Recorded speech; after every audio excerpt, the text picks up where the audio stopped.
Hi, I'm Kristen Amdahl with Red Heart Yarns, and today I want to talk to you about the holiday stocking with mitten pocket.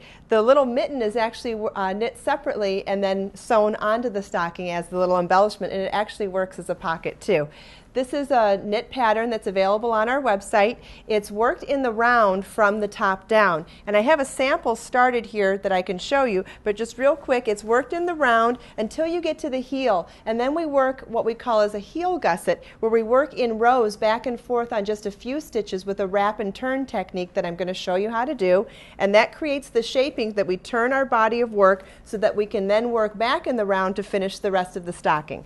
So let's get started on that. Here's a sample I have that's already begun. We worked in the round from the top of the stocking down, and now we still have it on our double point needles. And at the beginning of the round where we start the gusset shaping, what we do is we work knit 28 from the beginning of the round. If you notice, I have a stitch marker here that notes the beginning of my round. We're going to start working on the heel now. We're going to use the red yarn for this portion of the stocking, and I'm only going to be working on 28 of the stitches, so I've put the other 28 stitches onto a stitch holder. And the reason I did that is, especially with working in double point needles, it's real easy for the yarn to slip off the needles on the unworked portion of this round. So I just put them right on there to keep them secure, and we're going to start our first row with the red. Now we were working in the round, we're only working in a row now, and we're going to work 28 stitches across this row with the red, and then turn, leaving the rest of the stitches unworked. So we'll work 28 across here. Okay, at the end of that first row of 28 stitches, we're going to leave the rest of the stitches unworked. I already put them on a stitch holder, so that's an easy reference point to know where to stop. We're going to turn our work, and we're going to purl across this row, but we're only going to purl across 27 of these 28 stitches and then do a wrap and turn at the end of that row. So let's go ahead and purl the 27, and then I'll show you the wrap and turn. Okay, so now that we've purled across the 27 stitches, we have our last stitch left unworked. And because this is the beginning of a new color change also, I want to just show you what I'm going to do to secure this yarn before we do the wrap and turn. So normally I would just leave this dangling until we woven in the ends at the end of the project, but I'm going to tie a little knot into the red and white tails just temporarily to keep this a little more secure. I'm just going to tie that and do it a little bit loose just so it'll be easy to unravel at the end when we weave in our tails, so that we have that stitch. There's our 28th stitch, which we're not working. We did a purl 27, and what you want to do is to do a wrap and turn. You're going to slip that stitch onto your right hand needle, wrap your working yarn around the stitch, and then slip that stitch back to the left hand needle and bring the yarn back around. We never worked the stitch, it was just slipped temporarily to wrap the yarn all the way around. We're going to turn our work because we're now doing a knit row, and if you'll notice, that stitch is slipped but has a horizontal bar of yarn in front of it because it's been wrapped around. The reason we do that is to cover up the gaps from when we turn rows. What we're doing is increasing height, and we get a jog in between those rows. And by wrapping and turning, we're making that an invisible jog. You're not going to see it in the end. And I'll show you that when we get a little further along, how we hide that. But for now, we're going to knit 26 stitches, and then at the end of the 26 stitches, I'm going to show you how to do the wrap and turn on the knit row. So let's knit 26.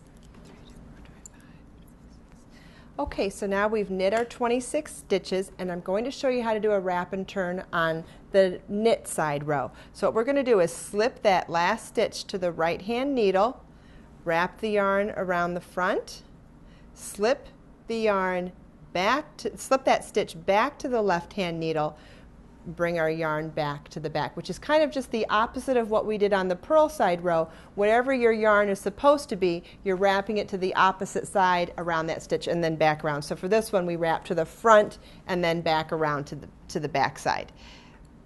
And then turn our work, and that stitch is wrapped with that horizontal bar of yarn around the slipped stitch, not work stitch, and then we'll work one last stitch per row here. So this will be a purl 25, then a wrap and turn, then a knit 24, wrap and turn, purl 23, wrap and turn, and so on until we get to, let's see, well, how many stitches do we, until we have 10 stitches remaining. And then at that point, we're going to pick up and work across all of the stitches with picking up that wrap and turn with the stitch. And I'll show you that next when we get to that point.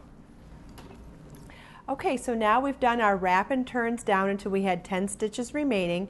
And on the next row, we knit across 11 stitches, and then what we're going to do is knit the next stitch and the wrap from that previous row together. And what we do is, if you see that there's the horizontal line from the wrap in front of the next stitch, so what I want to do is insert my needle under the wrap and into the next stitch, like that. And if that's uncomfortable, you could always pick them up and hold them together like that on your needle. And then you're going to knit them together like you were doing a decrease of some kind. And it puts that wrap to the back, and you turn your work. So that was picking up the wrap on a knit row, and now we'll work across a purl row, and then I'll show you how to pick that up on the back of a purl row too. Okay, so now we've knit across, or sorry, purled across to where the next wrap stitch is. And if you look, it's easier to see it from the front side on the knit side of the row. You can see that horizontal wrap over the stitch. What I want to do is insert my needle into the wrap and into the stitch and slip it over to the right hand needle. Insert your left hand needle into both loops and then do your purl stitch like that. And so you'll continue to go back, and then you're going to turn your work, and you'll continue to go back and forth, increasing 1 stitch in every row until you're back to the original 28 stitches, and then we'll start working back in the round to complete the stocking. This holiday stocking pattern is available on the website, and many more patterns are available too, so come check them out at redheart.com.